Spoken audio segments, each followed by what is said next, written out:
Welcome, traveler. You've come to the edge of the old world, where the trees remember and the wind still speaks in the voices of elves and ents. Tonight I will tell you a tale, not of kings or warriors, but of a young elven mage born beneath moonlight, destined to awaken the forest with fire and with healing.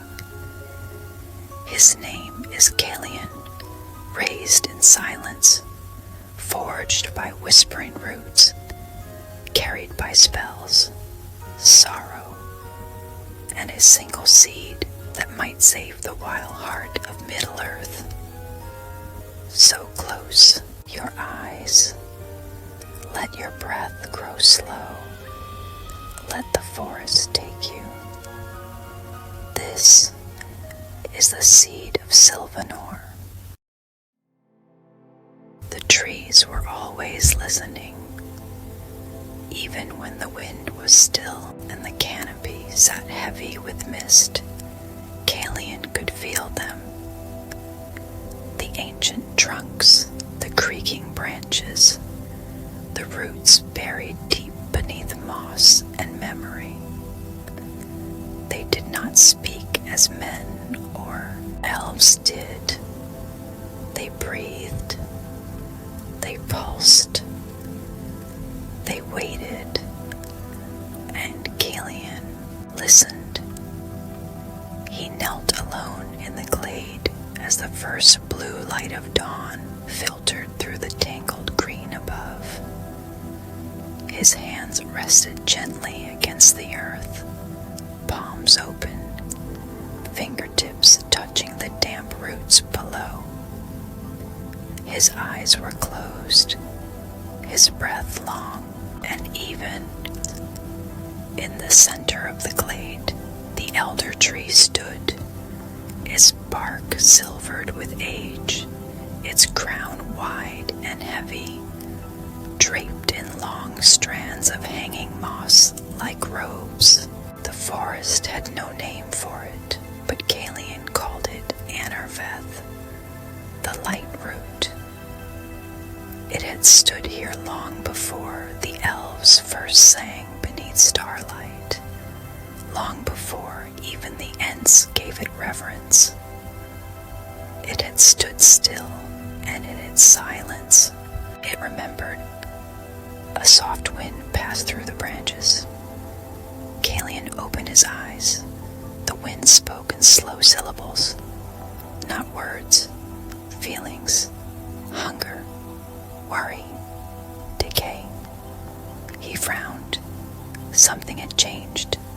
The glade smelled different, not just old or damp or wild, but wrong.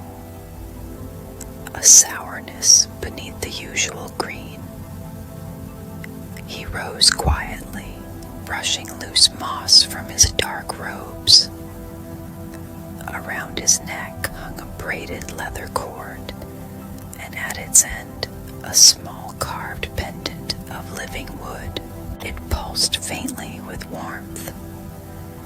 Caelion stepped toward the elder tree, bare feet making no sound on the soft ground. As he drew closer, he saw it, a single branch, blackened, not by fire, but from within. The bark was dry and curling, the leaves, grayed, wilted, drooped like grieving hands. He reached out and placed his fingers gently on the wound. It was cold. There was no pain in the tree, only silence, as if this part of it had already stopped remembering. Behind him, a voice like stone sinking into loam stirred the air. The rot begins where light forgets to reach. Caelion turned. From the shadows between two ash trees, an enormous figure emerged, gnarled, moss-covered, limbs long and slow, eyes like wet amber glowed softly in the morning gloom. Lartham, the quiet root. Caelion bowed his head. I felt something had changed. The Ent took several steps forward, each one creaking like an old house settling. His bark-like hand reached toward the blackened branch, hovering above it. This wound is not natural, Lartham said. It does not come from drought or storm, but from beneath. Caelion tilted his head. Beneath the forest. The Ent's great head moved in a slow nod. There are things buried in the world, child, older than trees, older than memory. Some sleep, some stir. He looked down, and some begin to spread. The silence that followed was long. In the way of Ents, it was intentional. Finally, Caelion broke it. What do we do? Lartham turned slowly. From a small hollow in his chest, like a living knot grown around a cradle, he withdrew something wrapped in ivy thread. He bent low and placed it gently in Caelion's hands. A fragment of bark, circular, perfectly smooth, etched with runes so fine they shimmered faintly in the light. The last sigil of Silvanor, Lartham said. The elder tree that once grew in the first circle. Before the world was broken, Caelion held it carefully. It was warm and vibrating softly, a pulse. Inside this, Lartham continued, is the memory of healing, of song, of restoration. But it must be awakened, planted, not in soil, but in power, the kind that grows only when the heart chooses not to destroy. Caelion looked up. What do you mean to do? The Ent turned away, already walking back into the deeper forest. The roots speak more slowly now. I must listen, but you must walk. Caelion's fingers curled around the bark. Where do I go? Lartham's voice came, soft and fading. Follow the rivers that still sing. Listen to the stars, and when you are ready, the forest will call your name. Then the forest swallowed him whole. By midday, the glade was silent again.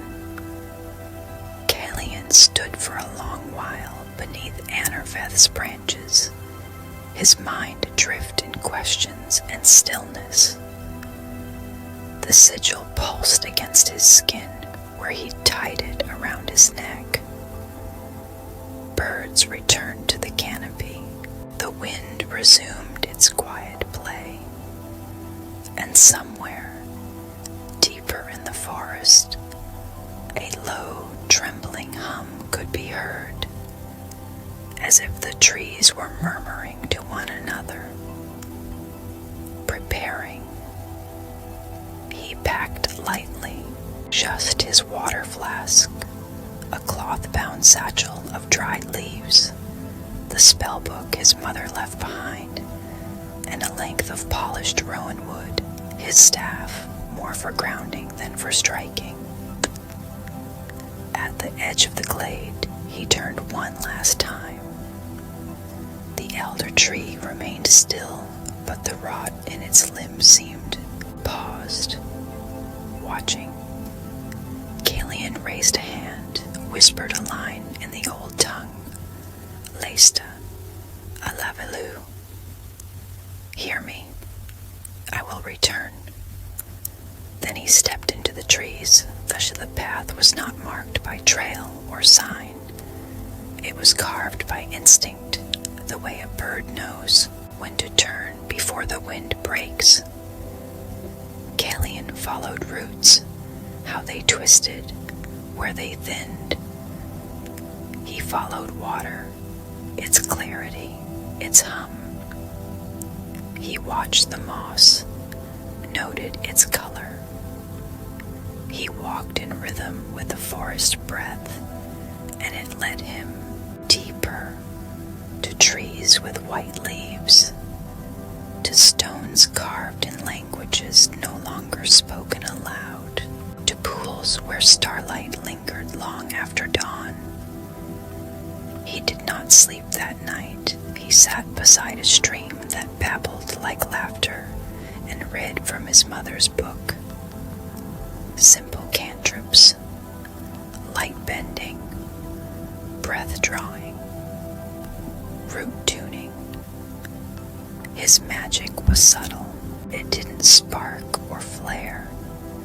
It shimmered like sunlight on shallow water. Before he closed the book, he noticed something. A note written faintly on the inside cover. You are not meant to fight the dark, my son. You are meant to remind the world what light feels like. He closed his eyes. The sigil at his chest pulsed, and in the trees around him, the whispers continued. The forest changed the deeper he traveled. It wasn't a shift in the trees or sky. Those still held their green breath and starlit hush, but in the feeling beneath his feet. The roots, the soil, the unseen things below. There was music in the earth here, not sung with voice or harp, but with pulse. A rhythm so deep it could only be felt when all else was still. Caelion had felt hints of it in Fangorn's glades before, but now the pulse was growing louder, faster, like something beneath was waking up or remembering how to dream. He followed a thin brook lined with gray birch and ivy-choked stones. The water danced between moss-covered roots and over smooth rock, humming softly in a key that made his spine tingle. He paused to kneel beside it. As he touched the stream, his vision trembled. For a brief moment, the water flashed silver, and a ripple of song echoed through him. He gasped, not in fear, but awe. Then the world faded.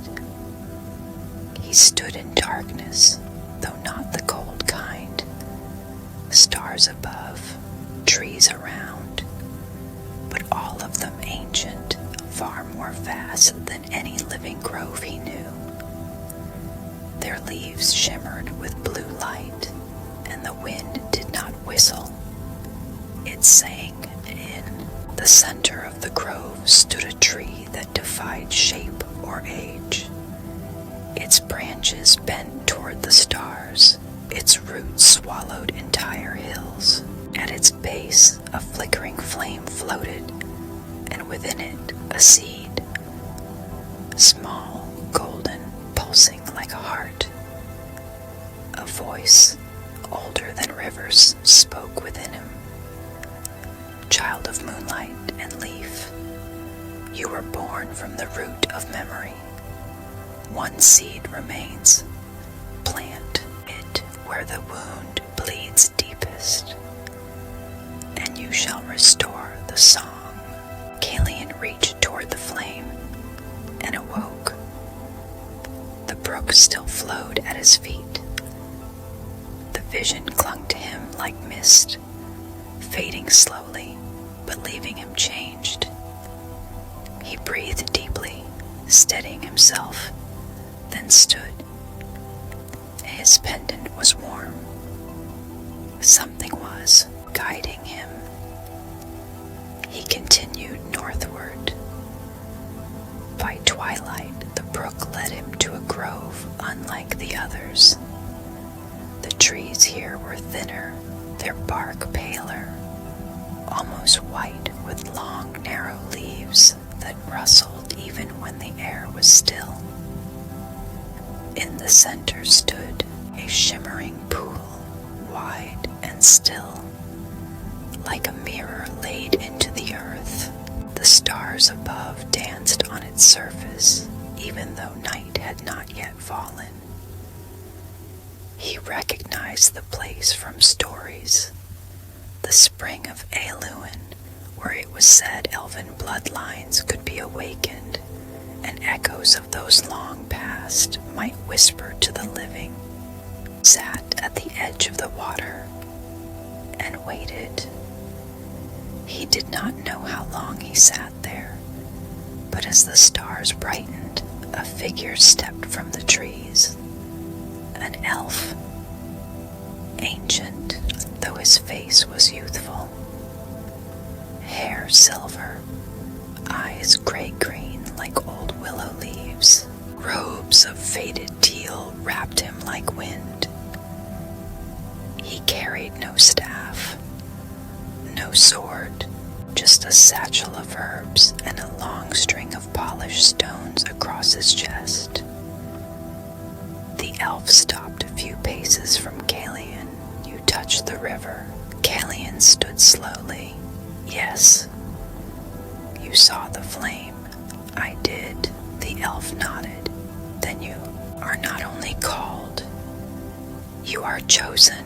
He knelt beside the pool, brushing his fingers across the surface. The forest does not ask lightly, but it is in need. You are young, untested. Caelion didn't answer. He didn't need to. He felt the truth of it in his bones. I will teach you what I remember, the elf said, and what I once tried to forget. He rose, extended a hand. I am Aelrin, last of the moonbound circle, the one who turned away from the spell that broke the grove. Caelion took his hand, and the pact was made. For 3 days and nights they camped beside the pool. Aelrin taught him old spells, not of flame or blade, but of rhythm, intention, and balance. Magic begins not in power, he said, but in listening. He showed Caelion how to channel light through water, how to speak words that moved leaves, how to braid wind into threads of defense. Caelion struggled at first, but on the third night, under a silver moon, he stood at the pool's edge and raised his hands. Light gathered in his palms, not bright, not loud, but alive. The surface of the water shimmered. Trees leaned ever so slightly. The forest had heard him. Aelrin nodded. You are beginning. On the fourth morning, Caelion woke to silence. Aelrin was gone. In his place, beside the pool, lay a folded cloth and a thin staff of pale wood. Caelion opened the cloth. Inside was a seed, not glowing, not magical, just small and smooth and gray-brown. A note was tied to the stem. This is not the final seed, but it will teach you how to plant it. Some things grow not from spells, but from grief. He stared at the words for a long while, then tucked the seed away in his pouch and walked on. By late morning, he reached a fork in the woods, one path leading to rising stone hills, the other to low marshland where fog coiled around tree roots like sleeping serpents. He paused, placing a hand to the earth. The soil to the east was warm. The roots hummed. He smiled faintly and followed the hum into the mist.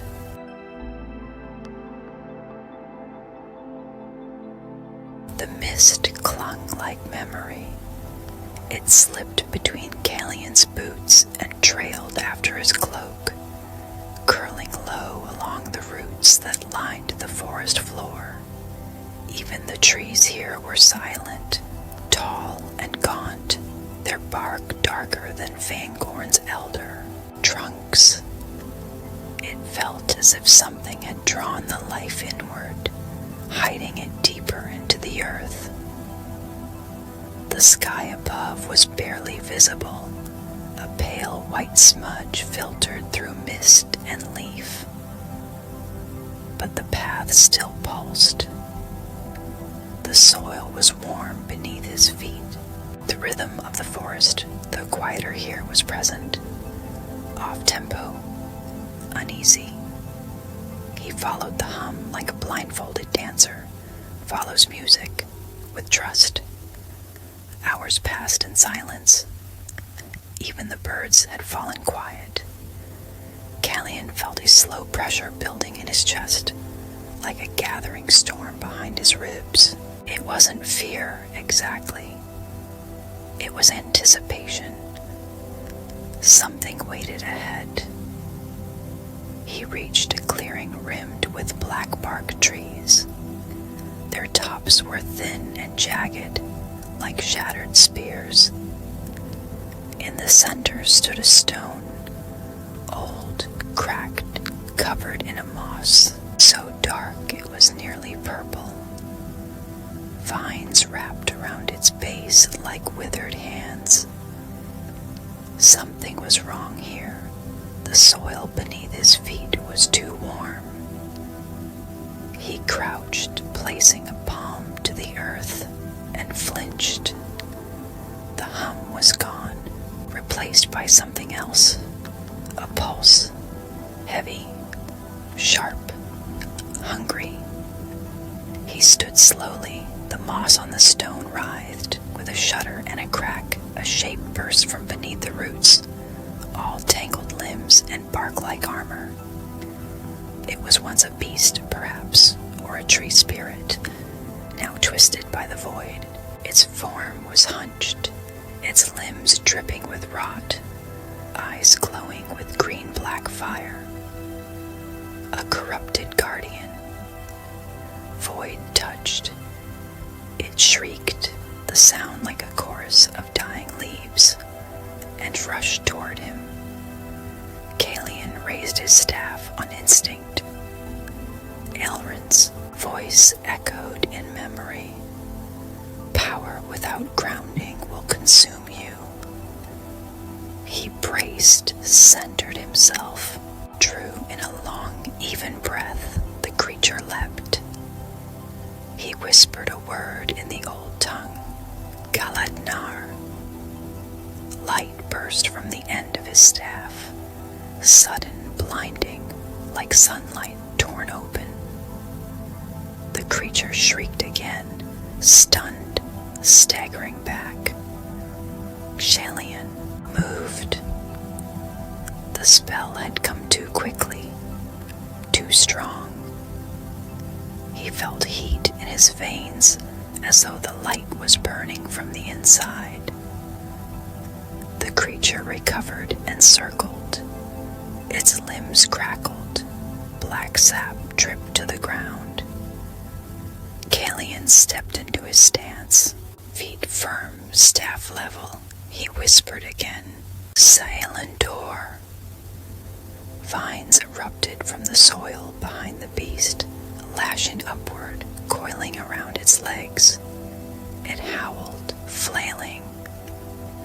Caelion twisted his staff, and the vines tightened, but the creature was strong, too strong. It tore free, charged again. He didn't have time to think. He raised both hands, fingers splayed, and cried, Linrana. The light fire came. Not soft, not balanced.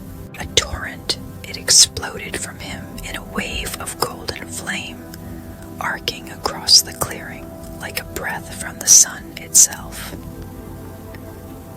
The corrupted beast was struck mid-leap, engulfed, suspended. It thrashed once, twice, and then fell still. The vines released. Its form crumpled, smoking, curling into ash as it hit the ground.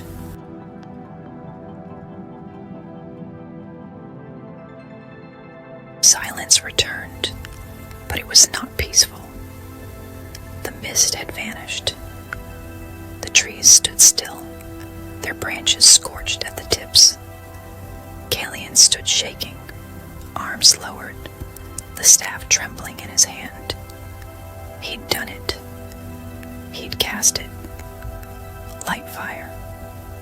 Pure, raw, uncontrolled.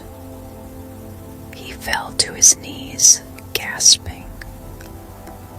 The forest trembled, not from fear, but from awakening. He looked around and saw the black moss on the stone had shriveled. The rot had retreated, but so had the balance. That night he made camp near a broken root arch, his cloak wrapped tightly around his shoulders. The fire at his side was small. He didn't trust the larger flames anymore. He turned the polished staff over in his hands again and again. Too much power. Too fast. It hadn't felt graceful. It had felt like fire swallowing air. But he had won. He had survived, and the forest had been saved, at least for now. Still, there was no peace in his chest. He dreamed.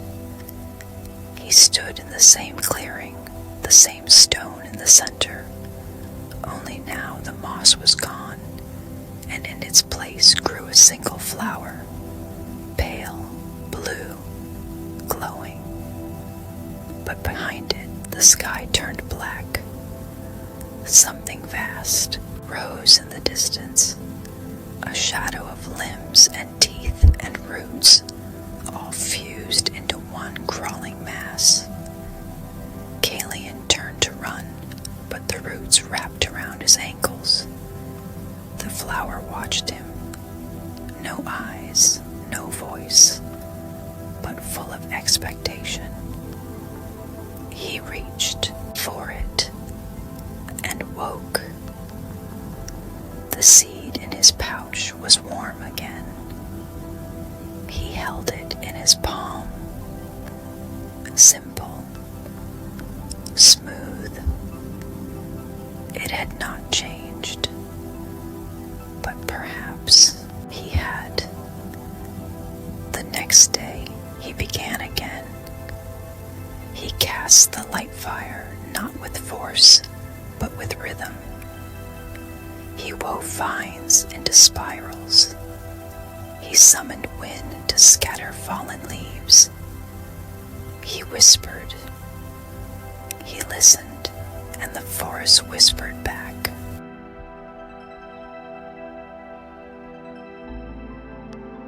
The trees thickened as Caelion moved eastward, not in chaos, but in pattern.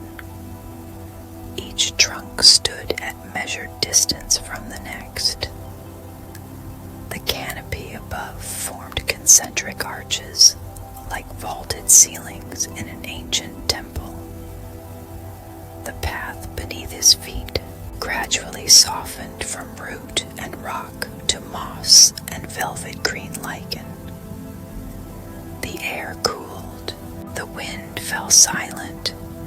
It was not silence born of absence.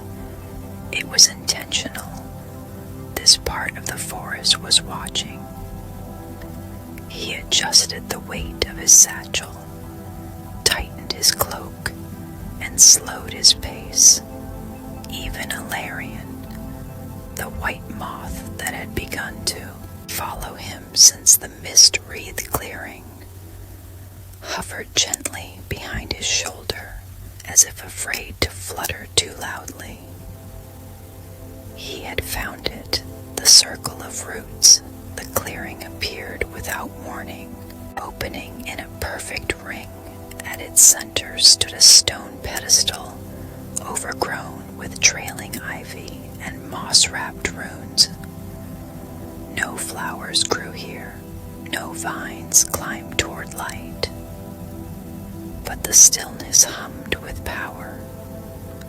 12 trees surrounded it, vast, gnarled, things with trunks as wide as cottages, their bark braided with silver patterns. They leaned slightly inward, not in decay, but in reverence. Caelion stepped across the threshold. The air shifted. A low, thrumming note rippled through the ground, almost like a chord struck deep beneath the earth. Not threatening, not welcoming, simply awake. He knelt beside the pedestal, and there it was, nestled in the moss like a single tear preserved in time, a seed of Silvanor. Its surface was smooth and moon-pale, streaked with faint green veins that pulsed in time with the forest's rhythm. It glowed not with light, but with presence. He reached out and froze. The moss moved beneath his fingers, curling protectively around the seed. A voice, not spoken, but woven into the wind, filled the grove, not by hand, not by haste. Only stillness may earn the memory of the root. Caelion bowed his head. He understood. He unrolled his cloak and seated himself in the center of the circle, just in front of the pedestal. He folded his legs, placed his staff beside him, closed his eyes, and began the trial of stillness. The first hour passed quietly. He focused on breath, on heart, on the sound of the moss rising and falling under the wind, on the roots beneath his body, the coolness of the air. He whispered nothing. He thought of nothing. Only breath, only listening. The second hour came with temptation. His leg began to ache. A shadow passed across the circle, a cloud or something darker. Thoughts returned, unbidden. What if this is wrong? What if it's a trick? What if I'm not ready? He breathed deeper. Let them drift past like leaves in a stream. Stillness is not the absence of thought. It is the choice not to chase them.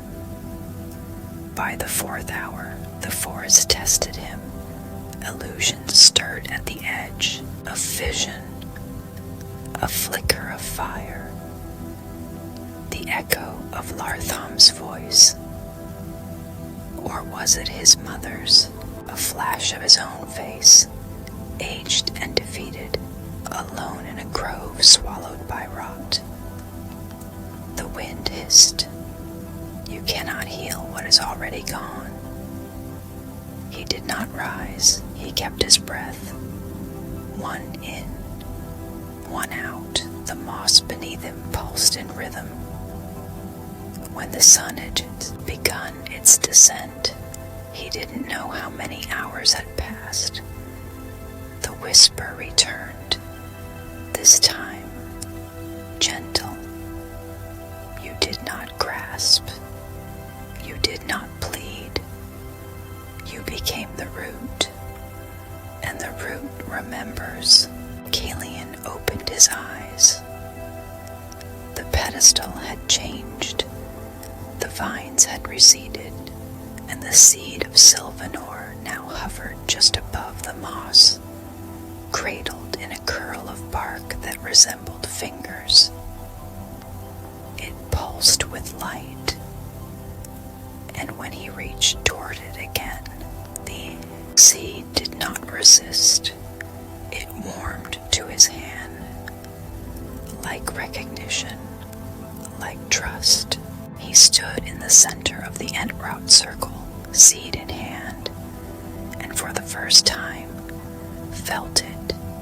Not power, not pride, but belonging. The forest had chosen him, not because he was strong, but because he had listened. That night he lit no fire. He sat beneath the roots of one of the 12 guardian trees, the seed held gently in his lap, and looked up at the moon. Above the treetops, a faint green shimmer ran across the stars. The forest veil, they called it, a thin thread of magic that connected the groves of the world. And tonight it felt just a little brighter. The moth, Alarian, landed lightly on the seed. Caelion whispered, soon, and the forest whispered back. The wind had changed.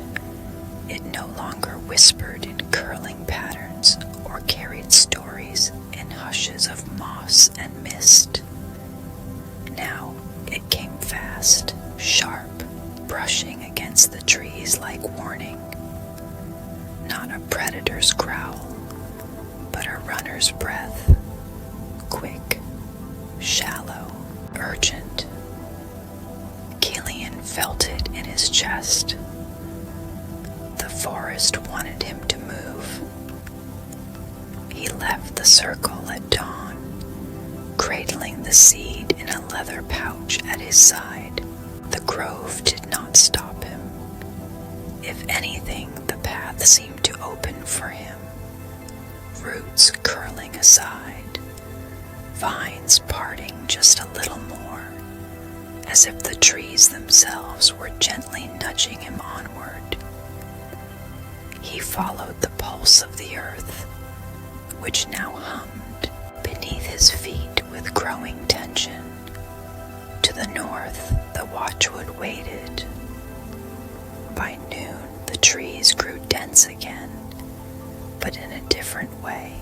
The watchwood had always been younger than Fangorn or Lorien, but it was wild, unpredictable, and far more protective of its secrets. Trees grew at odd angles. Branches tangled, light fell in splinters. There were no birds, no stream song, only wind. It rushed through the branches overhead with increasing force, making the whole wood moan like something wounded. Caelion adjusted the strap of his staff and moved faster. The air smelled burnt, not of fire, of blight. Something had already touched this place. He reached a ridge at the edge of a steep valley where the trees broke open to reveal the forest floor below. There, nestled in a thicket of ferns and shattered logs, stood a small figure, short, bark-like skin, thick limbs, finger too long for his hands. His back carried tiny budding branches like antlers. He was wobbling in place, staring at a group of approaching shapes. Dark shapes, sharp-edged, wrong, blight-born, creatures pulled from rot, shaped like wolves, but hollow-eyed, with fungus blooming from their shoulders. 3 of them, low, fast, closing in. The Entling turned to run, tripped, fell. Caelion didn't hesitate. He leapt from the ridge. His boots hit the ground hard, but he moved before the pain could register. He shouted a word mid-run, the syllables flowing like air over water. Felarthun. The grass around the Entling erupted in gusts, a shockwave of pure wind, sending dust and leaves into the faces of the blight wolves. They staggered, snarling. Caelion slid beside the small creature, drawing his staff. "Can you move?" he asked, breath quick. The Entling blinked up at him, wide-eyed, bark-rough, and utterly stunned. "You're glowy," he said. Caelion blinked. "What?" "Never mind. I like you. Let's run."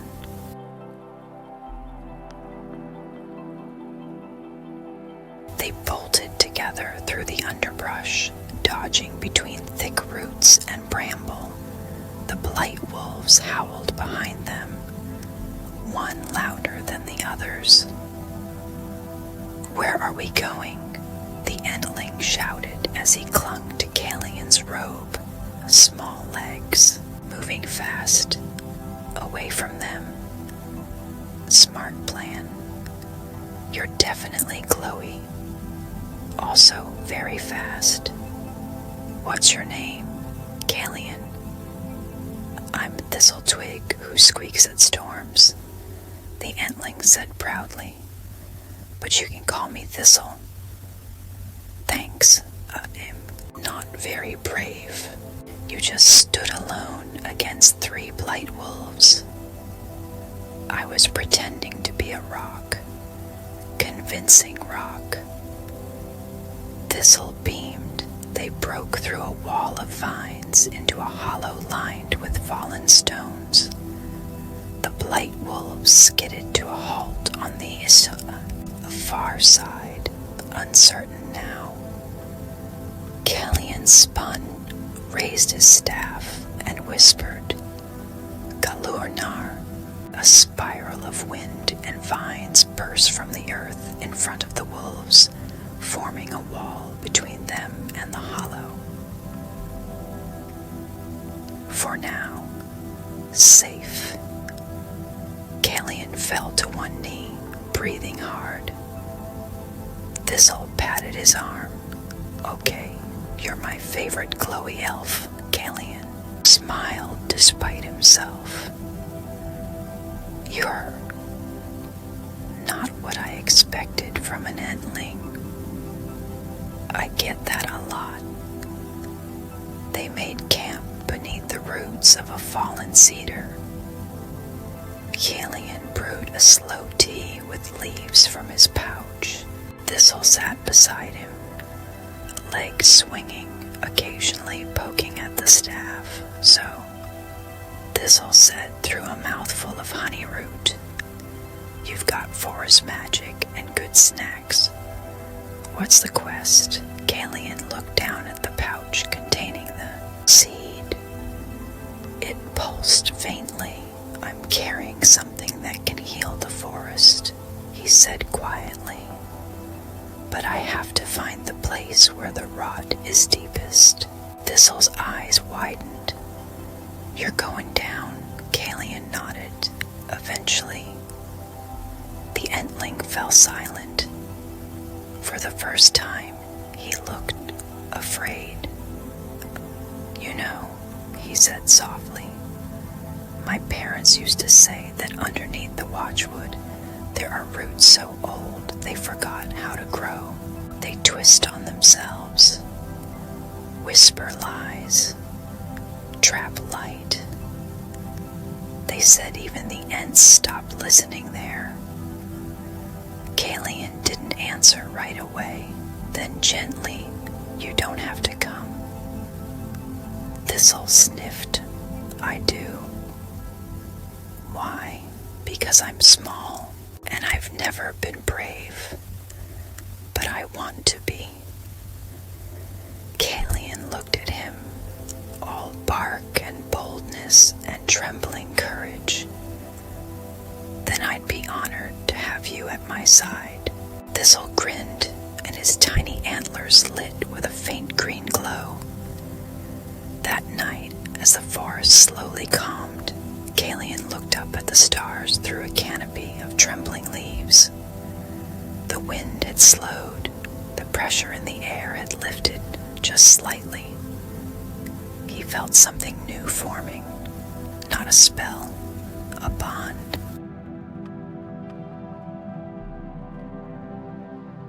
They felt it before they saw it.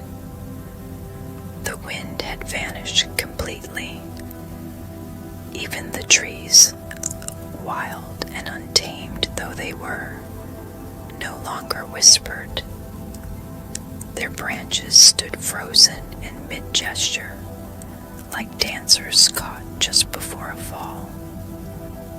Thistle pressed closer to Caelion's leg, his little twig fingers curled tight around a pine cone he'd been nervously chewing. This place doesn't hum, he whispered. I know, Caelion said. They had followed the old map carved into the watchwood stone near the base of the northern ridge, the one Lartham had marked in his memories, passed down to Entlings through sap speech and leaf song. It led them here, to the hollow grove. The ancient elven sanctuary had once been a place of great healing, where songs were woven into roots and starlight gathered like dew. Now it was still. Too still. Caelion stepped into the clearing first. This stone circle lay in ruin, moss-choked, shattered in half. Vines clung to the walls, not with life, but like veins on a corpse. Trees that should have bloomed stood pale and colorless. The wellspring in the center of the glade was dry, cracked, and in its place, a shadow, low, wide, spreading out from the roots of the trees like spilled ink. Thistle tugged on his cloak. It smells wrong, like something pretending to be soil. Caelion nodded. That's not decay. It's something older. He knelt beside the circle and placed his hand to the earth. Instead of warmth, there was cold, and beneath it, a slow, twisted pulse, not rhythm, but resistance, as if the very ground was trying to choke itself. Then he saw it, a flicker of movement near the dry wellspring, a shimmer in the shape of a limb, a breath. It stepped out slowly, a figure made of bark and bone, but nothing alive, a void white. Once a guardian of this place, now emptied, its soul leached by the root rot. Its eyes glowed dim green, not light, echo. It looked directly at Caelion and spoke without mouth. You carry what does not belong to you. Caelion rose, steadying his staff. I carry what the forest entrusted to me, and this grove was mine. I stood when the towers of the east fell. I sang the last lullaby of Lothlorien. I was light once, but light fades. Thistle whimpered behind him. It's lying. No, Caelion whispered. It's remembering. As he ushed, Void White extended a long, sharp limb. Roots dangled from it like veins dripping black. Give me the seed. Let it sleep. Let the forest forget. Caelion stepped forward. Staff raised. Breath long, no. The white let out a sound like crumbling stone and charged. Caelion moved instinctively, shouting a wind spell as he rolled aside. Hailfrin, a spiral gust slammed into the creature, slowing it mid-lunge. But it was strong, too strong. It twisted through the air, crashing into a half-fallen pillar, then rose again, faster than before. Caelion, Thistle shouted. It's eating the wind. Of course, the rot fed on light, on energy. The more he cast, the stronger it became. He slowed his breath, adjusted his stance. The old lessons returned. Not all spells are for striking. Some are for remembering. He moved toward the dry wellspring. The Void White followed, claws scraping stone. Caelion reached into his satchel, pulled out the first seed Elrin had given him, the small, gray-brown one, the one meant not to restore, but to teach. He pressed it into the cracked soil of the wellspring, whispering, Narnriel, grow where silence lives. Light pulsed from his hands, not a burst, but a soft thrum. Nothing happened. The Void White reached him, struck, and Caelion caught the blow with a barrier of living root, not cast from power, but drawn from the earth. The wellspring shimmered faintly. Thistle gasped. A tiny sprout emerged.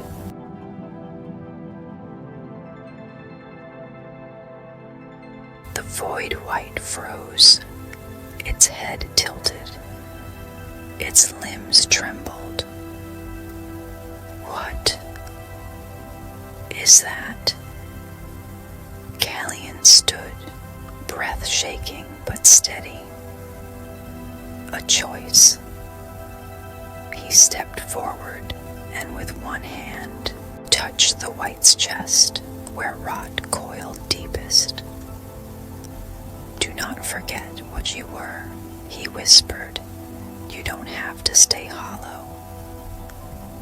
The sprout behind him bloomed, tiny, blue, quiet, and the white cracked. A tremble ran through its limbs. Its glow flickered. Roots recoiled. And for a moment, just a moment, Caelion saw a face beneath the bark. An elf. Once. Long ago. The creature slumped, dissolving into mist and falling leaves. The rot scattered like ash caught in breeze.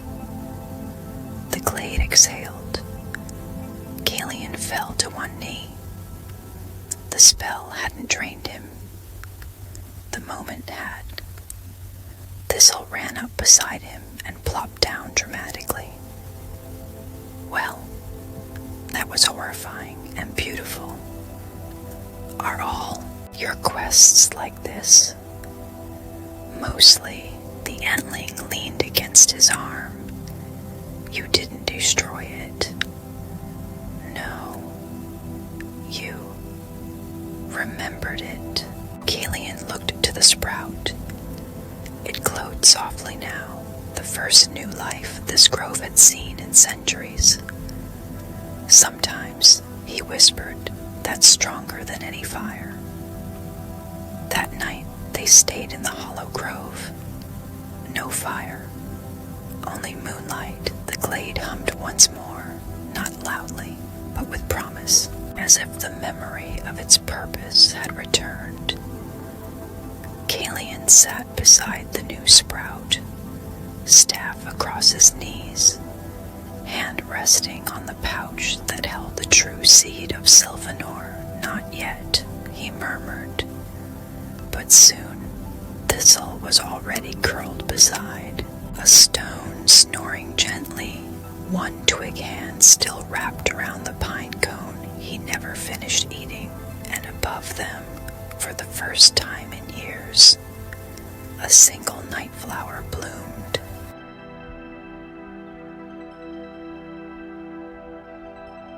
The battle lasted until dawn. The rot recoiled, not destroyed, but pushed back, held, contained. Caelion stood in the ashes of the firewall, cloak soot-stained, arms trembling. His staff still glowed faintly, its carvings warm beneath his fingers. Thistle approached from behind, dragging a wet helmet. You look like a storm, he said proudly. Caelion gave a tired smile. I felt like one. Seren came forward. We owe you more than thanks. Keep the river clean, Caelion said. Watch the roots. If they blacken again, you'll feel it first.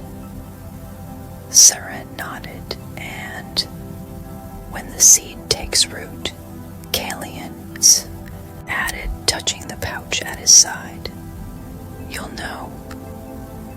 Thistle tugged at his sleeve. Are we going now? Yes. To the bad place. To the deepest place. Thistle didn't speak, but he didn't run. They left the outpost in silence. The elves watched them go. Above, the sun rose over the fire-scarred field, but between the stones, tiny green shoots had begun to rise again, unseen by most. Caelion saw them and knew the seed was listening. The descent began beneath the weeping willow. Its roots spread across a field of gray grass like long fingers reaching for something lost. At its base, half hidden by hanging vines, was the mouth of a hollow, wide, round, and breathing cool, air like the exhale of something sleeping deep beneath. Caelion stood at its edge. The wind had gone utterly still. Beside him, Thistle's small frame was trembling, not with cold, but instinct. This is where it lives.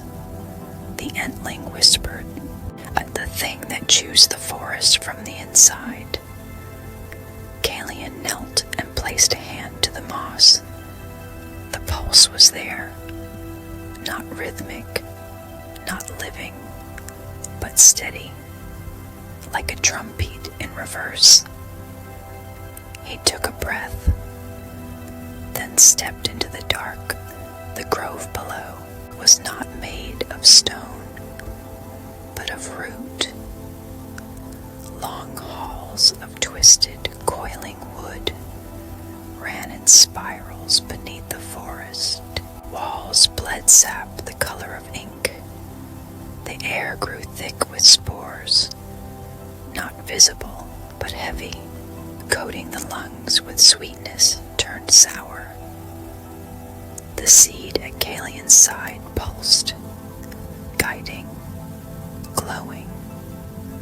Thistle stayed close, one hand clutching the hem of Caelion's cloak. He tried to be quiet, but the sound of his breath and nervous tapping echoed loud against the roots. At one fork in the tunnel, Caelion paused. A shape pulsed ahead, not light, but absence, and then a whisper. "Caelion." He froze. The voice was soft, familiar. "You came back." He turned. The shadows behind them shimmered, and from it stepped a figure, cloaked in gray, face obscured, but his mother's voice echoed from her lips. Thistle hissed, "That's not her." Caelion said nothing. The figure stepped forward, hands open. "You've come so far. And what for? To bury a seed no one will see. The forest is already lost." "Stop," he said. "You'll be buried here, like your father, like me." "Stop." The figure's eyes glowed, faint green, then brighter. Wrought light, Caelion raised his staff. A flicker of golden energy spun to life, circling his hands. "Leave." The shadow smiled, not his mother's smile, and vanished. They moved deeper. The roots became slick, coated in black fungus that pulsed in time with their steps. The humming now was louder, not sound, but feeling. A weight behind the ribs, a voice without voice, pressing on the mind. They reached the heart. It was not a chamber. It was a wound, a pit in the center of the root system, where all things coiled inward. Massive tendrils wrapped around a core of tangled vines and bone. It throbbed, shifted.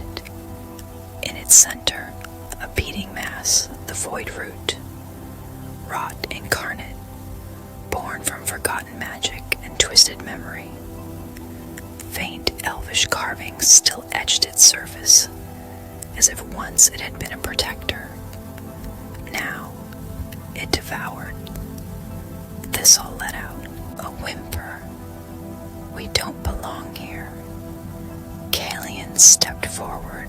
"Yes, we do." He raised the seed. The void root screamed.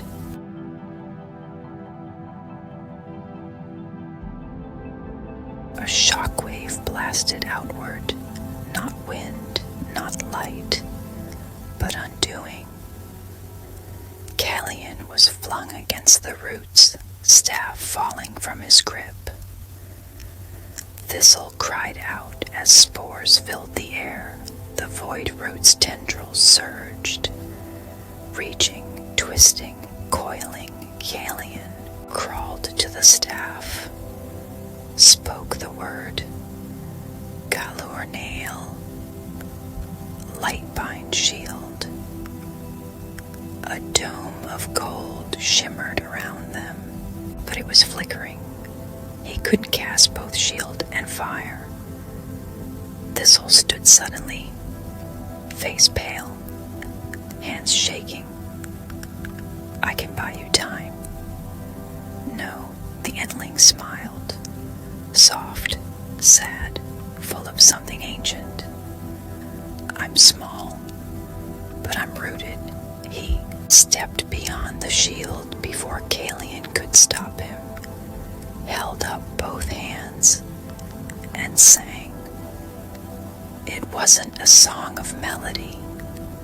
It was a tree song, a whisper between leaves, a thrum of wind in branches, the song of remembering. The void root twisted, screamed, and struck. The tendrils crashed down upon Thistle and burst into flame. Caelion shouted. Light fire surged through him. He called the seed into his hand. It burned, glowed, begged to be planted. He sprinted toward the core. Tendrils lashed. Roots split. The shield broke, but Caelion leapt and drove the seed into the heart of the rot. Silence, a heartbeat, then light, a roar not of pain but release. The chamber cracked open in gold and green. The seed pulsed once, twice, and then bloomed. Roots snapped back. The darkness peeled like bark from wounded wood. The air filled with the smell of life, of mint, of morning, of newness. Caelion collapsed to the ground, exhausted, broken, but breathing when he opened his eyes. Thistle was gone. Only a small sapling stood where he'd made his stand. Tiny branches curled upward, tipped with gold-green leaves that shimmered softly.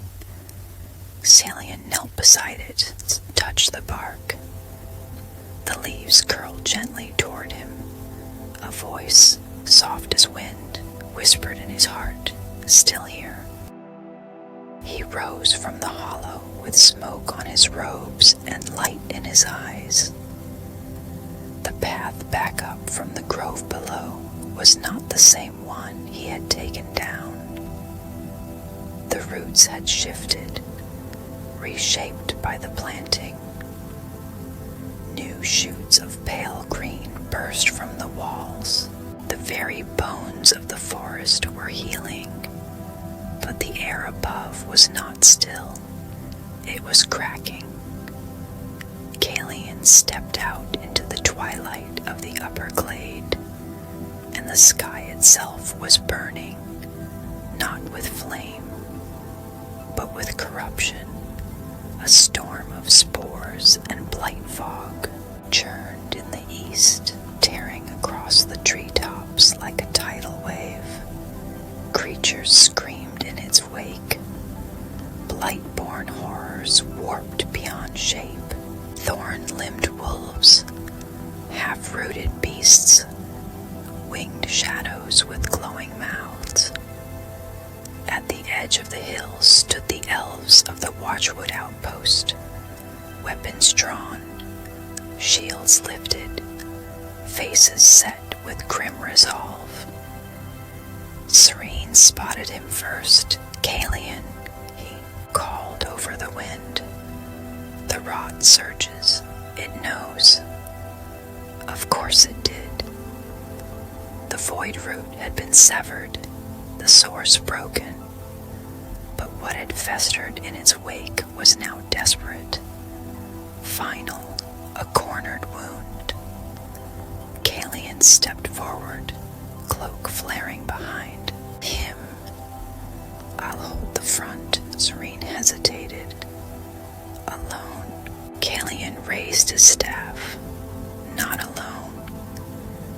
He stood in the open glade, the wind tearing at his robes.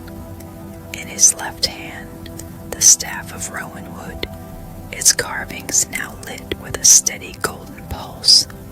In his right, a small stone, once blank, now inscribed with a glowing sigil, born of the seeds blooming.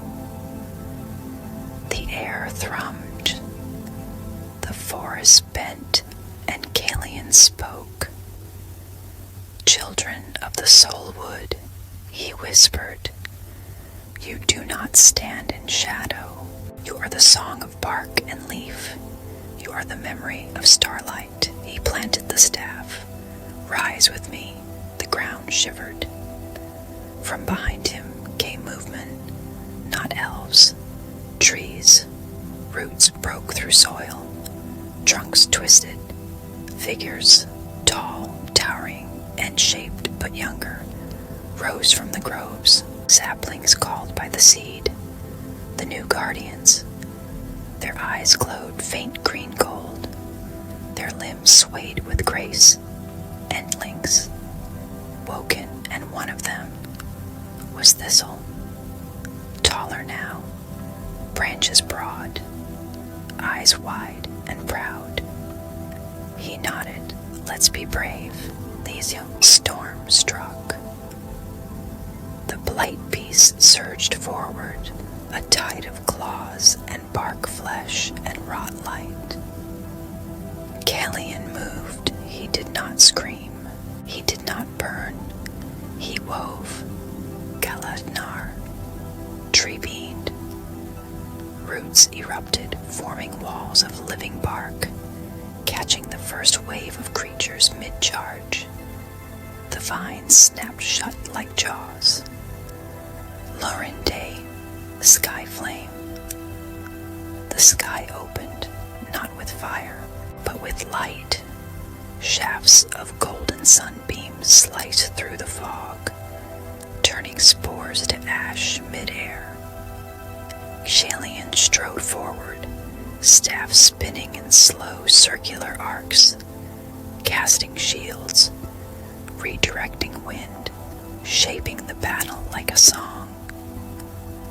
The forest moved with him. Where he pointed, roots tangled. Where he stepped, grass regrew. Where he whispered, the land obeyed. Serene's warriors surged into the fray, guided by wind tunnels and flame paths. Caelion carved through the glade. Entling swung branches like battering rams, scattering the blight beasts, and in the center of it all, Caelion glowed. He reached the heart of the storm, where the last of the rod coiled around a blackened tree, screaming with a voice that no longer knew its own name. The blight formed into a final shape, massive, thrashing, all vines and eyes. It charged. Caelion stood still. He raised one hand and cast no spell. Instead, he planted his palm to the earth. The seed's memory spoke through him. Heal, a pulse, deep, silent. The earth cracked, and the new roots of Silvanor surged upward in brilliant green fire, piercing the blight beast through. It writhed once, then collapsed, unraveling into steam and soil. The storm broke. The light returned, and the soulwood breathed again. Caelion lowered his hand, exhaled. His magic faded, not lost, but returned to balance. He did not fall. He stood, changed. Behind him, the forest rose in quiet awe. The elves removed their helms. The Entlings bowed. Serene stepped forward. "You are not just a mage." "No," Caelion said. "I am the forest's voice." The sun broke slowly over the soulwood. Its light did not blaze. It did not rise with triumph. It warmed, soft gold spilling over fresh leaves, brushing the bark of trees still damp with morning mist. The drifted low, not as a messenger or a warning, but as a lullaby. Caelion stood beneath the new tree, the bloomed Silvanor. It had grown quickly, impossibly so, but not in height or force. Its presence spread in the way starlight touches water, gently. Its trunk shimmered faintly with a silver-green hue, and its roots wove into the soil like hands offered in peace. From its highest branches, a single flower hung, pale blue, still closed, asleep. He touched the bark with both hands, resting his forehead against it. He didn't speak. He didn't need to. The forest answered with silence, the kind that welcomes, not empties. The others had already begun to return to their homes. The watchwood outpost had been reclaimed. The corrupted glades were healing, slow but steady. Entlings, thistle among them, had taken root as new guardians, humming softly to the leaves and teaching the birds new songs. The elves now walked their woods without blades drawn. They no longer feared shadow beneath the trees, because the forest had remembered how to sing. Caelion walked the glades alone for a time. He spoke with the rivers, sat in the circle where the vines had burned, touched the stones of the hollow grove, now crowned with moss and tiny sprouts. He didn't cast spells. He simply listened. Each place he touched offered something in return, not power, but presence, as if each breath he gave was answered by a deeper one beneath the roots. In time, his footsteps grew softer, his movements slower. Even his breath began to match the rhythm of the forest itself. On the 7th evening after the battle, he returned to the glade where it all began. The glade of Anarveth. The elder tree stood as it always had, but something had changed. Not in its bark or shape or leaves. In its stillness, it had grown quiet with contentment. Caelion sat beneath its branches, cross-legged, the pendant around his neck resting against his heart. He looked up at the stars peeking through the leaves. He thought of his father, of his mother's spellbook, of Aelrin, who had given him the first seed, of Lartham the Ent, still deep in the listening places, and of Thistle, who had once called himself small, now taller than a hut, and blooming. When dawn returned, Caelion stood. He pressed his hand into the earth one final time and whispered, I'm rooted. I am here. I will listen. And the wind answered with a sigh that circled the trees, lifting the leaves, touching his hair, and carrying his name into the branches. Caelion did not return to a tower, or a city, or a title. He remained in the Soulwood. He became the forest's voice, its ward, its quiet guardian, and when travelers came, lost, grieving, or simply tired, they would find him in the glade, seated beneath the blooming tree, eyes kind, hands warm, staff resting beside him, untouched, and if they asked for help, or healing, or guidance, he would smile and say, "Listen." Some say the Silvanor never stopped growing. Others say it still sings at night, a song of leaf and starlight, of wind and seed, of grief turned to green. But most agree on this: the day Caelion planted the seed, the forest remembered its name. And so the forest sleeps again. The wind is soft, the soil is still, and the light beneath the leaves is safe. Caelion's journey is complete, not as a hero of war, but as a guardian of peace. The seed has bloomed, the forest remembers, and now, dear traveler, you may rest too. Let your breath slow. Let your thoughts drift like petals on the stream. You are safe. The night holds you gently, and the story will wait for you whenever you return.